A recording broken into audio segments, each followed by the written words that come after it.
Hey guys, today I'm gonna show you my King of Knights Alfred deck profile.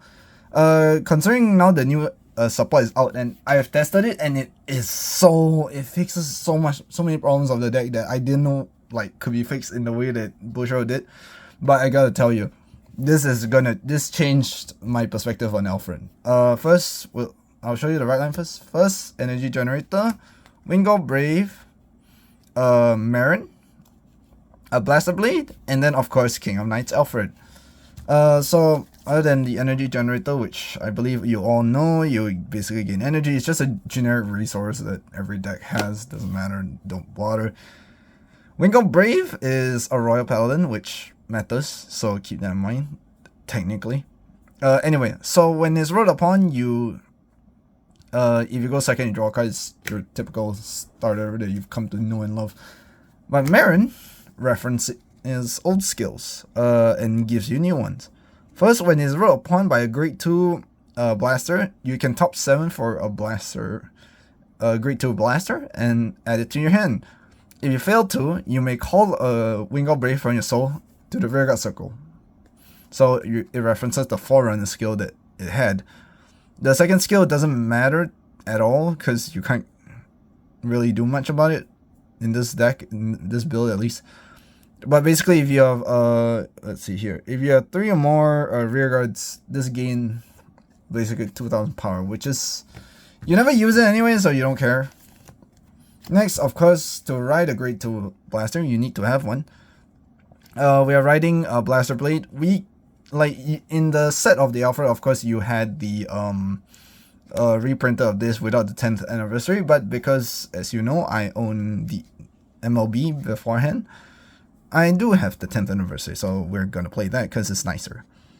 So the first skill is on Vanguard Circle. When you place it on the Vanguard Circle, you counter +1. You choose one of your opponent's rearguard, retire it. If you fail to retire a rearguard, you draw a card. Second effect, when it's placed on rear, counter +1. Choose a grade 2 or greater rearguard and retire it. That's pretty much it. Honestly, like you might use the retire skill. I'll show you why later. And then of course we have King of Knights Alfred. King of Knights Alfred is actually kind of cool. Gotta love the red, blue, green.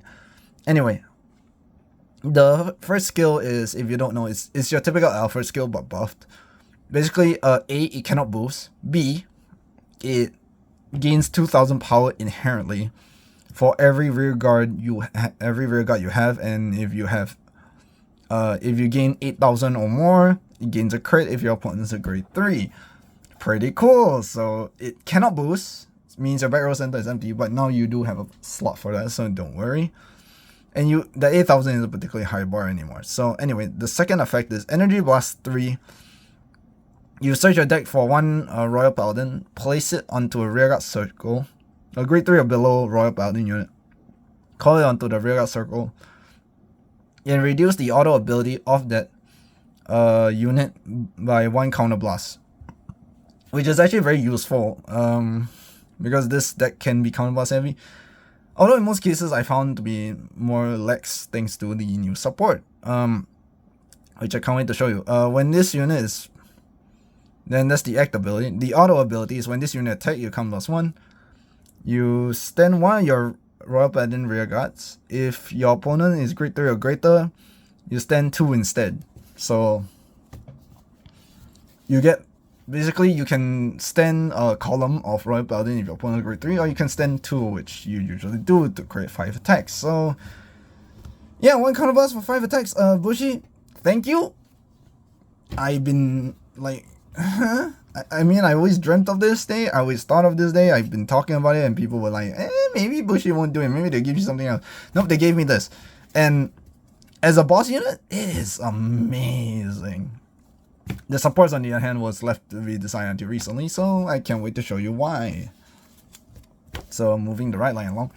In our main deck, of course, as every standard deck knows, you run a max copy of 3 Persona copies in your deck. so that you can persona right, because you gain actually there's all abilities that need you persona right anyway, so it does help. We run 3 Soul Saver Dragons. This is a original version because the original is here to be printed. When it's printed, I'll show you. I'll add that to the deck instead, but for now we'll use this. The first effect is it counts as Soul Saver Dragons. This card is regarded as Soul Saver Dragon, so it's not also regarded, which is whatever. Not my Soul Saver, but doesn't matter. During my turn, if I grade 3 or greater, vanguard with Alfred and his card name, this unit gains plus 5,000 power. If my opponent's grade 3 or greater, it gains all the following. I've been doing the math wrong. Oops, my bad. So basically, it's an 18 beater, and it goes higher later on. So I need to keep that in mind. I'm kind of screwed up. First effect in the front row rear, which is man, I never thought I'd see that text on an Alfred skill, but you know, it's kind of crazy. At the beginning of your battle phase, you counterblast 1.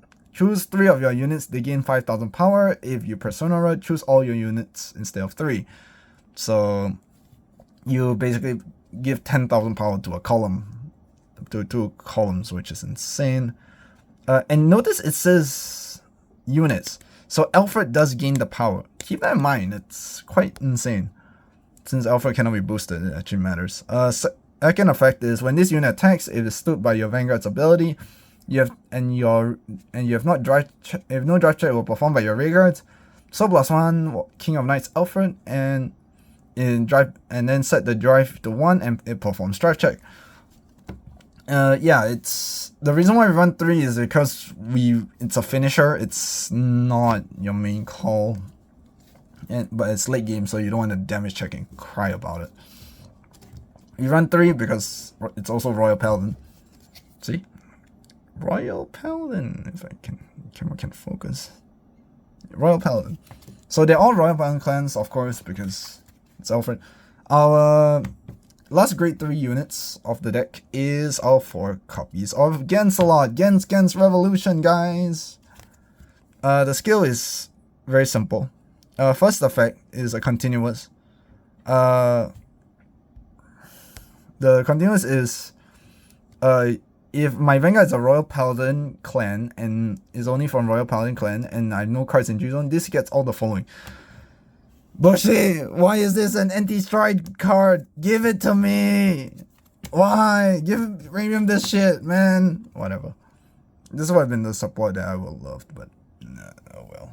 It is what it is. Anyway, the first auto ability, it says when this card is discarded during your turn, put this to the bottom of your deck, search your deck of the 1 Blaster Blade and its card name, add it to your hand, and shuffle the deck. It's basically OG Alfred skill. Instead of top is bottom, which is I mean, it's an arbitrary cost at that point. It's just return it to the deck. But whatever, which is kind of funny. Second effect, so it just deck searches your Blaster Blade, so you will see this. Second effect is when this unit attacks, if my front row does not have the same name as this unit, so you can't just double out against all, which honestly you won't anyway. I mean, it'd be ideal, but you won't, so whatever. And my opponent is great in your... no, it doesn't have great restrict, sorry. When this unit attacks, it gains 5,000 power for each grade of my opponent. Each of my opponent's grades. So your opponent's Sephiroth Gila against plus 50k. It's unfair. Even Java rarely does that high. And if you're taking grade 4, it's a plus 20 and so on and so forth. You get the gist. Then you may give it a crit. If you do give it a crit, it mandatory bot deck to add a Blaster Blade. From up to 1 Blaster Blade from either deck, drop or soul. It's your discard fodder, so if you see in the opening hand, no biggie. Just as Aichi in the anime showed you in the original, having him in the hand, you're fine. He is goated for the crit. Last grade 3s are not units, they're orders, and I run 5 orders. I know it seems weird, but I don't want to discard non-useful cards, and these are all useful. We'll show you the regalo space first. Primordial Heart Blaze. The relevant skill is here. It can be played from drop, and when you play it, you remove this card and then you just persona ride. It's not really that simple. The second effect is you can also play it from drop. Let me double check here.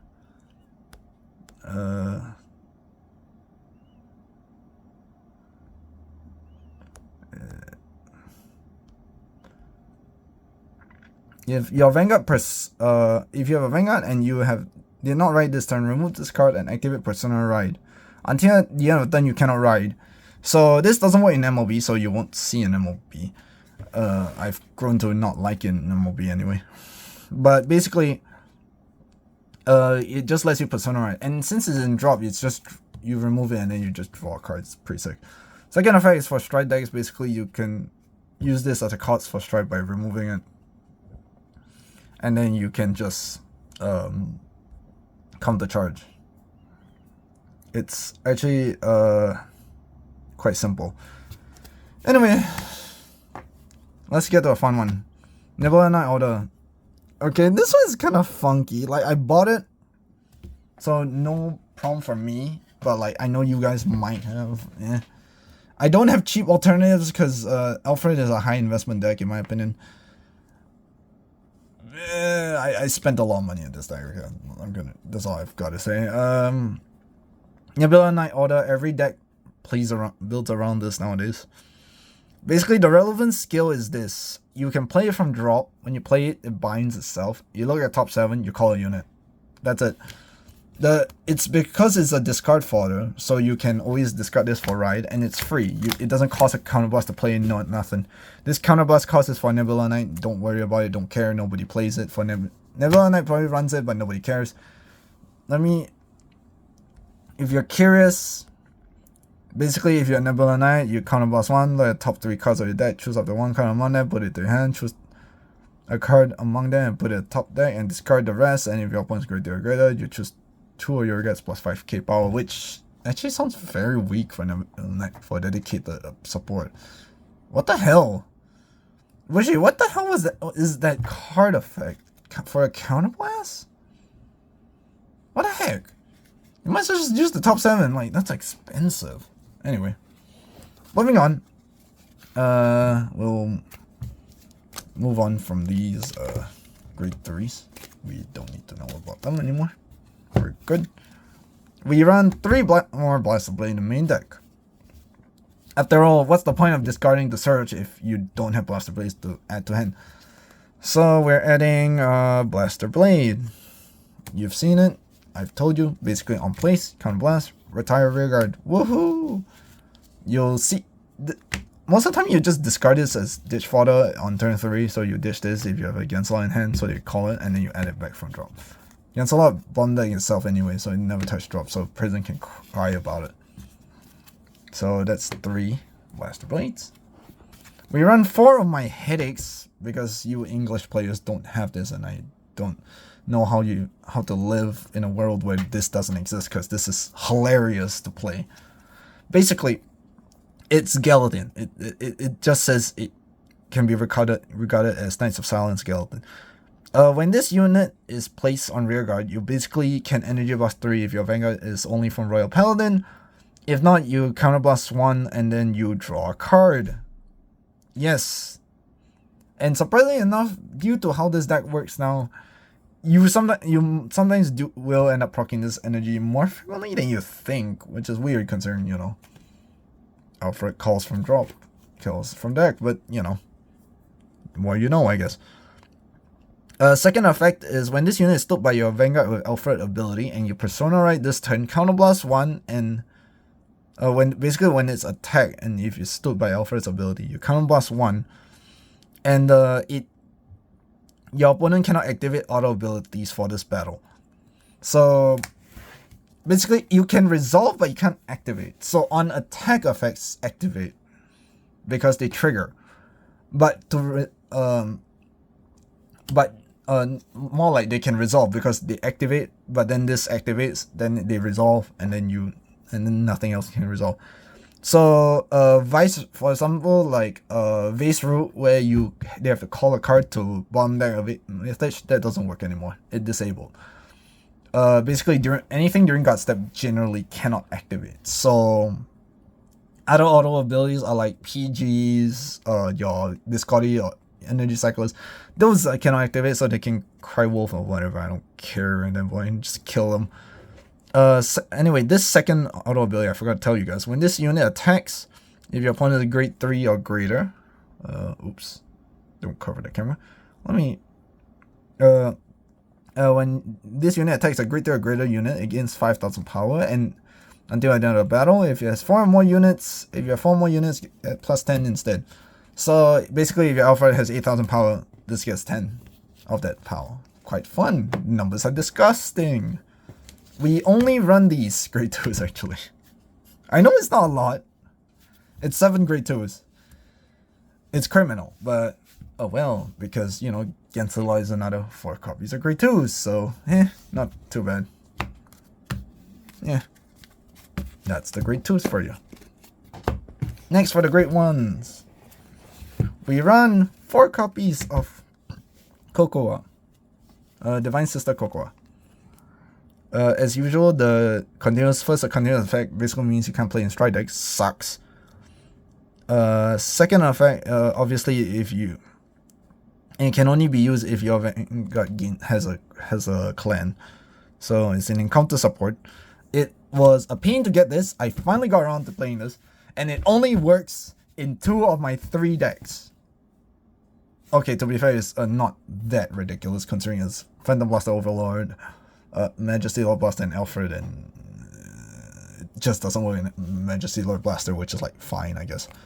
So, Cocoa's first skill is on place. Put a card from your hand into solo at top 2, add 1 to hand and 1 to the top deck, or put in soul.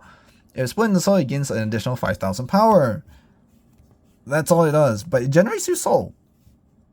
And it digs into your deck, so it's pretty good.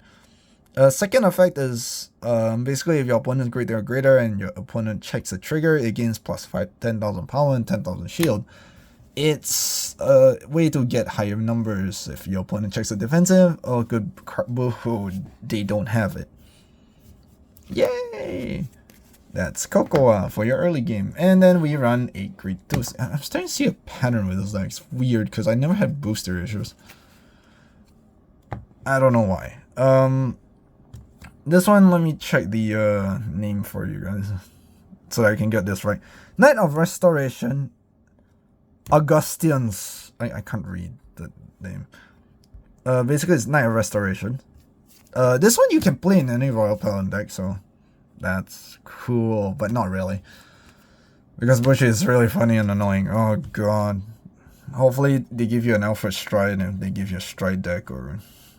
And, oh shit, they might give us an Alfred Legion there and not Thing Saver. That would suck. I want my Thing Saver, Bushy, please. Anyway, when this unit is placed from hand specifically, which suck already, but what you're gonna do, you gain 2,000 power straight up, like no questions asked. It's a 10k booster immediately. And then if you did not countercharge this turn, Soul Blast 2 countercharge, which is a big deal considering the amount of counterblast you eat is like 2 per turn anyway, but not anymore, so it's kind of ironic, but you can't really have better cards anyway, so whatever, good enough double rare. Because you kind of need the Soul Blast, ironically enough. Then if your Vanguard's Royal Paladin, can intercept from back row. Actually pretty good, because you can place it in a back row center behind Alfred where it cannot be boosted, and you can intercept from back row. Yay! Thank you. Now I have I thought Gensel was would be there, but instead this guy. So I'll take it. I'll take it. I see what you did there, Bushy. I see what you did there. Oops. And then next for PGs. Yeah, because they all share the same core, we're running Shadow Paladin PGs and one Crest Almatar. Mine is shiny this time. I had a shiny and I have a common. I just grown to want to run shinies because it's so shiny. If anyone has a foil Shadow Paladin PG, please let me know why. This collection is stain. Anyway. It's your normal PGs. This is a reprint version of that Luard one. It's a Shadow Paladin, so it doesn't mean anything because it's Shadow and I'm a Royal deck. But I do like clan PGs, so we'll run clan PGs for encounter decks as long as I can. Of course. For Overtrigger, this is something fun. We're running the Keter Overtrigger. Basically, when it's checked offensively, your rear guards can drive check. Because why do I do that? Because now you have 2 grade 3s on your front row rears. Like a lot of time. You have Gensalot and then Think Saver. And Think Saver costs a soul, but it gives you 1 drive check. So instead you attack, you twin drive, your Gensalot attacks for a crit, and you twin drive again. Bushiroad. You spoil me. I said I want to. So in the sense, this is actually a very good Overtrigger. Sure, it's not good in the early game, but like, who the frick cares about early games? Late game, it's fine. Anyway, the Overtrigger is Keter Century. We run. I was thinking of Soul Fronts, but then I just gave up because now you generate a lot of soul. Thank you, Coco, and a lot of better cards. Basically, when this unit is placed on Guardian Circle continuous, if your opponent's grade 3 or greater, it gains 5,000 shields, so it's 20k shields. Really good, actually, surprisingly enough. And so, we run our 8 crits. I'm not gonna say the name because I can't be bothered. I run vanillas because I don't really care for Blade Feather Dragon. It'd be cool, but that's just showing off in value. And of course our 4 heals. You can run and like counter heals. I just can't be bothered again. But the recent heal is pretty good, and the crit heal is pretty good. Pick your poison on that one. I've got no comments on that. So that's the deck. That's my Alfred deck that I finally decided to upload. My opinion, it is a very fun deck. Because you basically trialing your opponent to death is the best way I can put it. And considering Nebula Knight is in the deck, building a board is not bad. You can do a decent board recovery, and then you can kill your opponent on turn 4. It's pretty funny considering also like the only cards that care about Persona technically is Soul Saver and Guillotine. Gensalot doesn't care even. No, I have to remind you guys, this does not care if your opponent's grade 3 or not. So it will attack for the crit on the restand. So you will attack with this. It's quite disgusting, actually. So there is pressure and there is power. It is Alfred after all. So it's kind of poetic because it says King of Knights, King of the Royal Paladin. This is a Royal Paladin, so it's King because they're all rear guards. If Butcher keeps turning out rear guards like this, I don't know how many I'm gonna keep up. I know we have a lot of iconic boss units, but oh well. That's it for my deck profile for my Alfred deck profile. It is my favorite. It's now like I've always loved Royal Paladins, but boy, Bushi has cooked really hard now thinking about it. Anyway, that's all for today. Next video should be the following week. But I will cover Majesty Lord Blaster now. Because because there is actual support for that. Thanks to Guillotine. Not Guillotine, against Gens. Anyway, other than that, like, subscribe of course, and then I'll see you in the next video, and I'll try to upload a fight video of this, of course. As always, ciao!